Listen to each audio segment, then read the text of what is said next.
Talking about the different kinds of lures you can use fishing and how they can make you a better fisherman. As you can see here, we've got a wide variety, including soft plastics, hard baits, and some terminal tackle. We're going to start over here with the soft plastics. This first bait is a bluegill imitation. It's a pretty large bait. It has a built-in hook and a segmented body. The segmented body gives it a really accentuated swimming motion, and it's quite realistic. However, you need to use this for only your larger fish, as it's a pretty large bait. This is great for bass, muskie, things of that sort, maybe pike. Moving down, this is a frog imitation. You can see it has the paddle tail, which gives it a good paddling motion. It looks a lot like a frog. You can fish this on top or underneath the surface. Farther down we have the creature bait. This is great for fishing in heavy structure where you're looking for an instinctive bite. Down farther we have two different types of worms. The top one is a Senko, which is a real technique bait, subtle twitches, and the bottom one is a ribbon tail. The ribbon tail is going to give you some more action. Even farther down we have a imitation shad. This is a great bait for fishing open water and sparse cover. Down one more, we've got the imitation lizard. This is great for fishing in rivers and across inlets where lizards are common. Also, ironically, it works well if you're fishing in really deep water. Down even farther, we have this little double ribbon tail. This is a good crappie bait. You can fish in anywhere, slow, fast, either way. And this is a squid jig that also works for crappie. To rig these, you can either use the offset worm hooks, the wide gap worm hooks like these.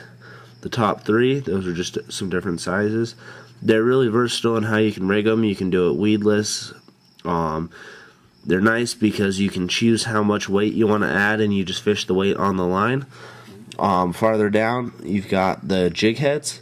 The jig heads are they're less versatile and they're kind of hard to fish because the hook's exposed and you can get them caught in weeds really easily.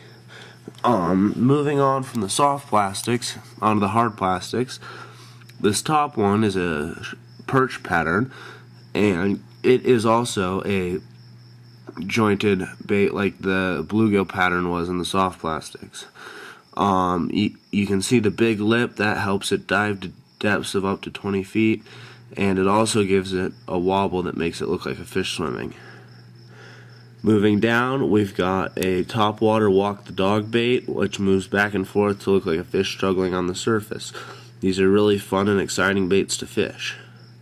Down one more, we have a popper, which is also a topwater bait.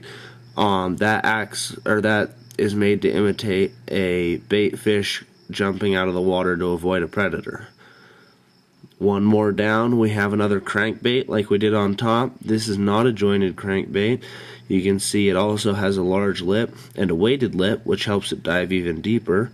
That one's about 20 feet as well.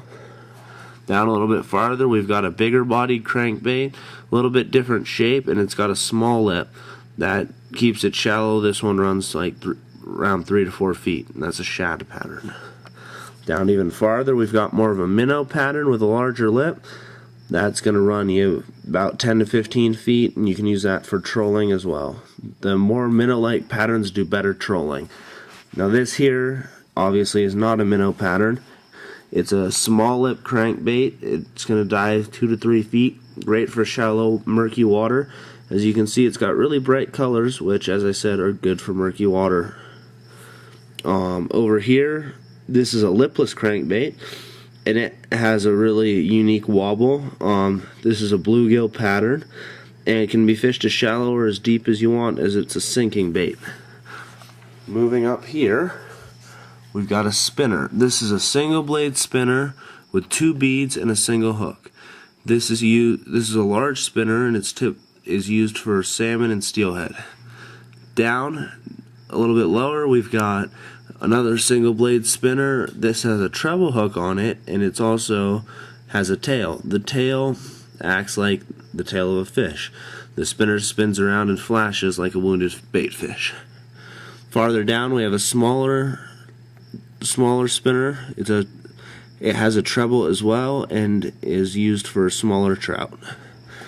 Here's a spoon, which is similar to a spinner in the way that it flashes, but doesn't spin around. It also is fished with a treble. Down one more is what's called a kiwi fish. It fishes more like a crankbait, and it has a treble and is great for trolling. Now down here we have a much larger bait, which has a treble on it right now, and it is fished trolling. It's a sinking bait, and it's used for kokanee and larger trout caught trolling. Over here we've got some terminal tackle. This is what you're going to use if you're fishing bait. This is a treble hook, and I don't recommend using this when you're fishing with bait just because they make a big hassle and they're very difficult to get out of the fish. Moving down, we've got 3 different size J hooks. As you can see, these hooks have barbs on them. The barbs are what keep the fish on the hook. They also, since they're bait hooks, have barbs on the back of them. If you can see that on the shank of the hook to keep the bait on the hook.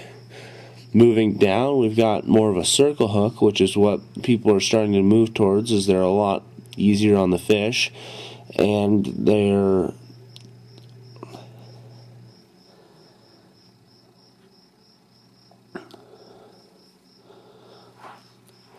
here's another much larger circle hook. This is something that you'd use for sturgeon, shark, and that sort of thing. They're a lot bigger, and they still work the same as the smaller hooks. They're just bigger and sharper. Now here's some weights that you can use. There are some smaller weights that you can use to keep your bait on the bottom or suspended, just depending on how you're fishing it. And then down here is a much larger weight. That's a 5-ounce weight, and that's what you use if you're sturgeon fishing or doing any bottom fishing And that's used for sturgeon fishing or doing bottom fishing in large currents where your bait's going to be pulled off the bottom if you don't use such a big weight. Down here are 2 very interesting styles of baits. These 2 up top are called spinner baits. These 2 up top are called spinner blades. The one on the right you can see has 2 spinner blades, which are called, this style is called willow leaf blades. This style is called willow leaf blades. You can see that it has a blue skirt and a yellow jig head. Now you tie on up top right here, and you pull this through the water, and it doesn't look like a real fish, or a real bait fish, but the fish love them, eat them all the time, and they're a really good warm water bait when the fish are moving fast. Now you see this has the willow leaf blades, and those produce a lot of flash, but they don't produce much vibration in the water. So that's good on a clear day. If you're fishing on a more murky day, you want to go with something like this. This has a Colorado blade, which is the top blade, and that's going to produce a lot more vibrations in the water, which is going to get the fish active. Down here we have a similar looking bait called a